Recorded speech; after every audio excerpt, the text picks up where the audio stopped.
श्रीमद्भागवत भगवान की जय। चौथे अध्याय महात्म्य में श्री भगवान कहते हैं, प्रिय, अब मैं चौथे अध्याय का महात्म्य बतलाता हूँ। सुनो। भगीरथ जी के तट पर बनारस नामक के एक पुरी है। वहाँ विश्वनाथ जी के मंदिर में भरत नाम के एक योगनिष्ठ महात्मा रहते थे, जो प्रतिदिन आत्मचिंतन में तत्पर हो आदर पूर्वक गीता का चतुर्थ अध्याय का पाठ किया करते थे। उसके अभ्यास से उनका अंतःकरण निर्मल हो गया था। वे शीत उष्ण आदि द्वंद्वों से कभी व्यथित नहीं होते थे। एक समय की बात है, वे तपोधन नगर की सीमा में स्थित देवताओं का दर्शन करने की इच्छा से भ्रमण करते हुए नगर से बाहर निकल गए। वहाँ बेर के 2 वृक्ष थे। उन्हीं की जड़ में वे विश्राम करने लगे। एक वृक्ष की जड़ में उन्होंने अपना मस्तक रखा था और दूसरे वृक्ष के मूल में उनका एक पैर टिका हुआ था। थोड़ी देर बाद जब वे तपस्वी चले गए, तब बेर के वे दोनों वृक्ष 5 ही 6 दिनों के भीतर सूख गए। उनमें पत्ते और डालियों भी नहीं रह गई। तत्पश्चात वे दोनों वृक्ष कहीं ब्राह्मणों के पवित्र गृह में 2 कन्याओं के रूप में उत्पन्न हुए। वे दोनों कन्याएं जब बढ़कर 7 वर्ष की हो गई, तब एक दिन उन्होंने दूर देशों से घूमकर आते हुए भरत मुनि को देखा। उन्होंने देखते ही वे दोनों उनके चरणों में पड़ गए और मीठी वाणी में बोले, मुनि, आपके ही कृपा से हम दोनों का उद्धार हुआ है। हमने बैर की योनि त्याग कर मानव शरीर प्राप्त किया है। उनके इस प्रकार कहने पर मुनि को बड़ा विस्मय हुआ। उन्होंने पूछा, पुत्रियों, मैंने कब और किस साधन से तुम्हें मुक्त किया था? साथ ही यह भी बताओ कि तुम्हारे बैर के वृक्ष होने में क्या कारण था, क्योंकि इस विषय में मुझे कुछ भी ज्ञात नहीं है। तब वे कन्याएं पहले उन्हें अपने बैर हो जाने का कारण बतलाते हुए बोली, मुनि, गोदावरी नदी के तट पर छिन्नपाप नामक एक उत्तम तीर्थ है, जो मनुष्यों को पुण्य प्रदान करने वाला है। वह पावनता की चरम सीमा पर पहुँचता हुआ है। उस तीर्थ में सत्यतपा नामक एक तपस्वी बड़ी कठोर तपस्या कर रहे थे। वे ग्रीष्म ऋतु में प्रज्वलित अग्नियों के बीच में बैठते थे। वर्षा काल में जल की धाराओं से उनके मस्तक के बाल सदा भीगे ही रहते थे तथा जाड़े के समय जल में निवास करने के कारण उनके शरीर में हमेशा रोंगटे खड़े रहते थे। वे बाहर भीतर से सदा शुद्ध रहते समय पर तपस्या करते तथा मन और इंद्रियों को संयम में रखते हुए परम शांति प्राप्त करके आत्मा में ही रमन करते थे।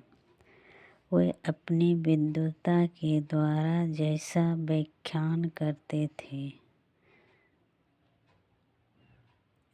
उसे सुनने के लिए साक्षात ब्रह्मा जी प्रतिदिन उनके पास उपस्थित होते और प्रश्न करते थे। ब्रह्मा जी के साथ उनका संकोच नहीं रह गया था, अतः उनके आने पर भी वे सदा तपस्या में मग्न रहते थे। परमात्मा के ध्यान में निरंतर संलग्न रहने के कारण उनकी तपस्या सदा बढ़ती रहती थी। सत्य तपा को जीवन मुक्त के समान मानकर इंद्र को अपने समृद्धिशाली पद के संबंध में कुछ भय हुआ। तब उन्होंने उनकी तपस्या में सैकड़ों विघ्न डालने आरंभ किए। अप्सराओं के समुदाय से हम दोनों को बुलाकर इंद्र ने इस प्रकार आदेश दिया, तुम दोनों उस तपस्वी की तपस्या में विघ्न डालो जो मुझे इंद्र पद से हटाकर स्वयं स्वर्ग का राज भोगना चाहता है। इंद्र का यह आदेश पाकर हम दोनों उनके सामने से चलकर गोदावरी के तीर पर जहाँ वे मुनि तपस्या करते थे आई। वहाँ मंद एवं गंभीर स्वर से बजते हुए मृदंग तथा मधुर वेणुनाद के साथ हम दोनों ने अन्य अप्सराओं सहित मधुर स्वर में गाना आरंभ किया। इतना ही नहीं, उन योगी महात्माओं का वश में करने के लिए हम लोग स्वर, ताल और लय के साथ नृत्य भी करने लगे।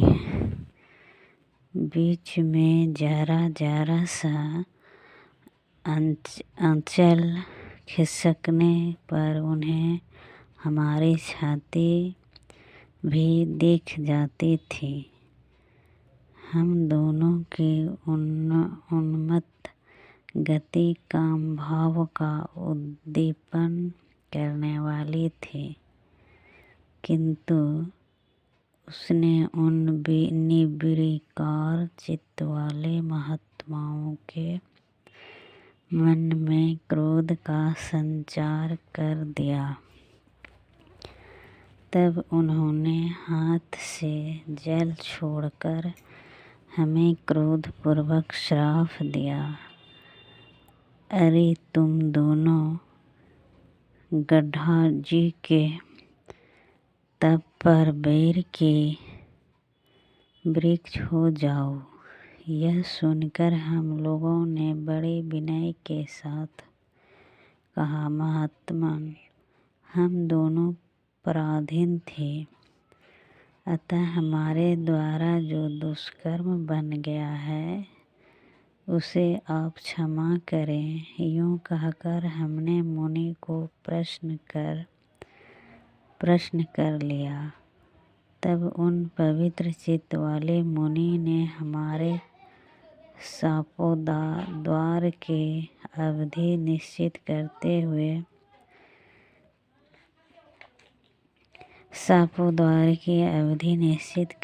हुए कहा, भरत मुनि के आने तक के तुम पर यह शाप लागू होगा।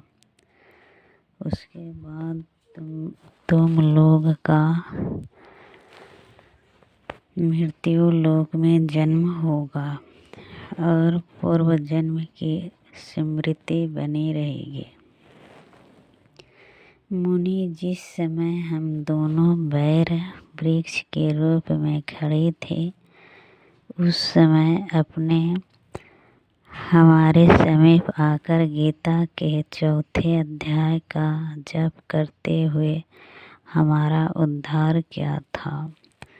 अतः हम आपको प्रणाम करते हैं। आपने केवल साप से ही नहीं, इस भयानक संसार से भी गीता के 4th अध्याय के पाठ द्वारा हमें मुक्त कर दिया। श्री भगवान कहते हैं, उन दोनों के इस प्रकार कहने पर मुनि बहुत ही प्रसन्न हुए और उनसे पूजित हो विदा लेकर जैसे आए थे वैसे ही चले गए तथा वे कन्याएं भी बड़े आदर के साथ प्रतिदिन गीता का 4th अध्याय का पाठ करने लगे, जिससे उनका उद्धार हो गया। इसी प्रकार 4था अध्याय का महात्म्य श्रीमद् भागवत गीता का पूरा हुआ। श्रीमद् भागवत गीता के 5वें अध्याय का महात्म्य। श्री भगवान कहते हैं, देवी, अब सब लोगों द्वारा सम्मानित 5वें अध्याय का महात्म्य संक्षेप से बतलाता हूँ। सावधान होकर सुनो। मद्र देश में पुरुकृतस्पुर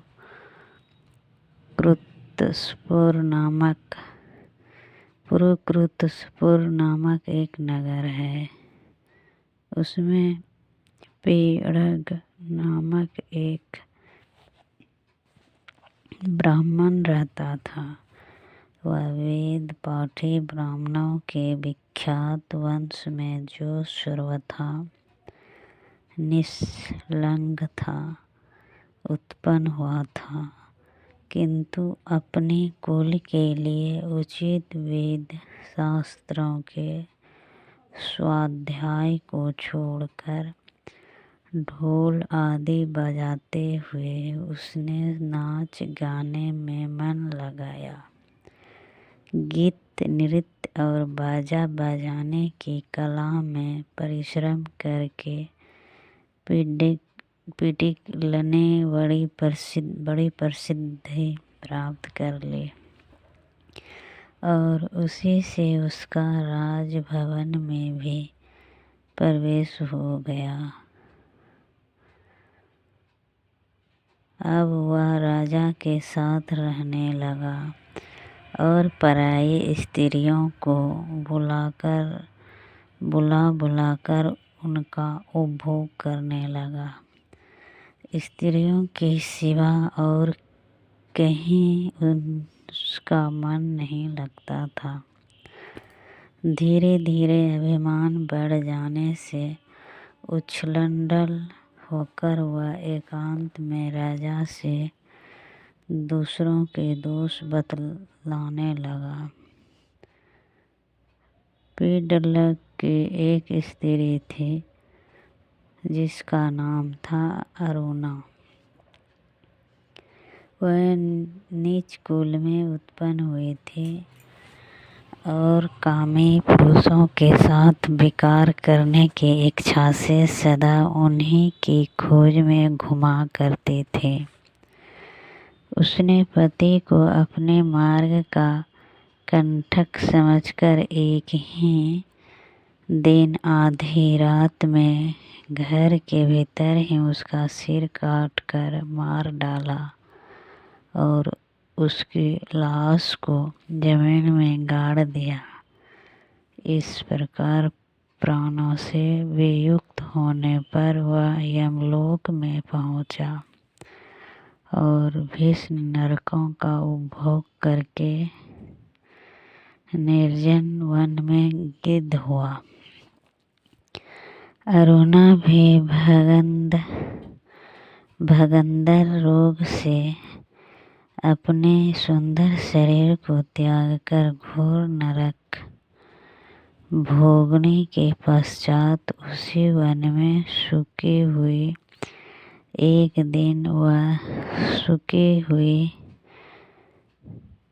दिन वह दाना चुगने की इच्छा से इधर उधर फुदक रही थी।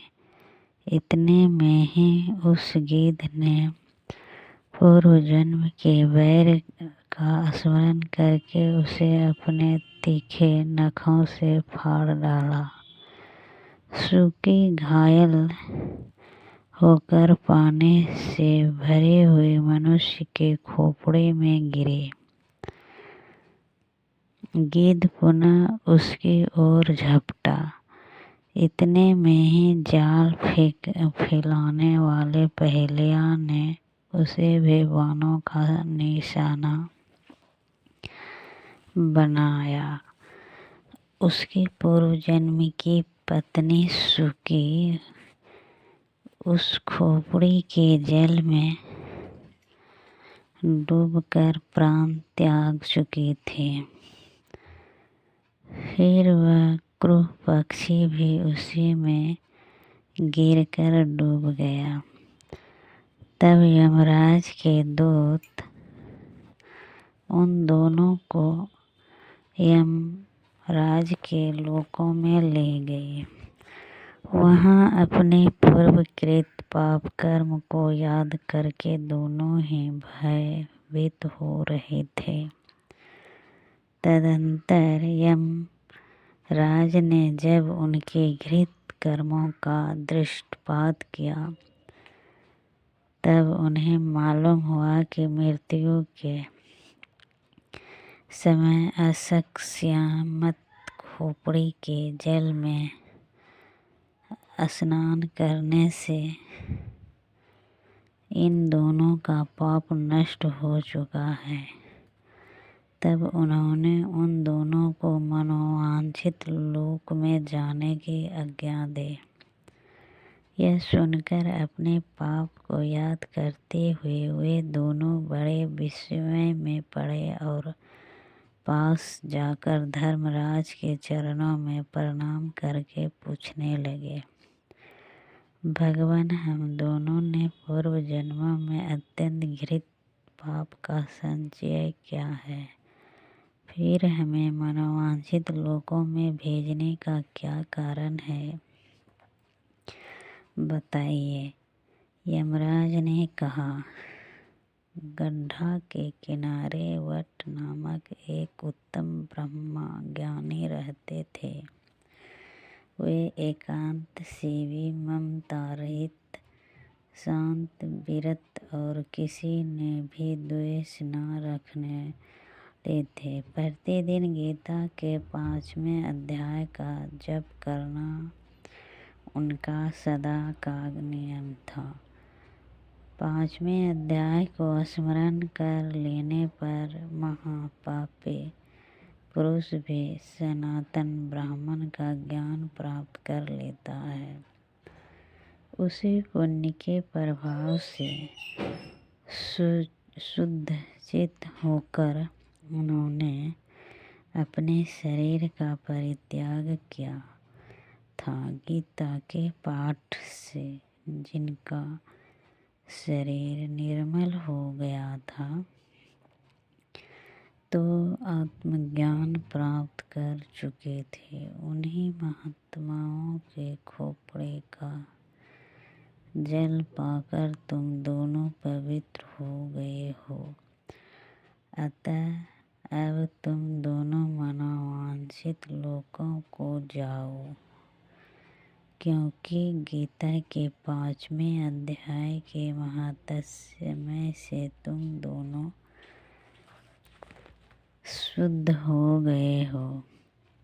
श्री भगवान कहते हैं, सबके प्रति समान भाव रखने वाले धर्मराज के द्वारा इस प्रकार समझाए जाने पर वे दोनों बहुत प्रसन्न हुए और विमान पर बैठकर वैकुंठ धाम को चले गए।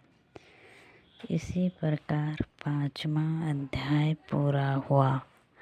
श्रीमद् भागवत भगवान की जय।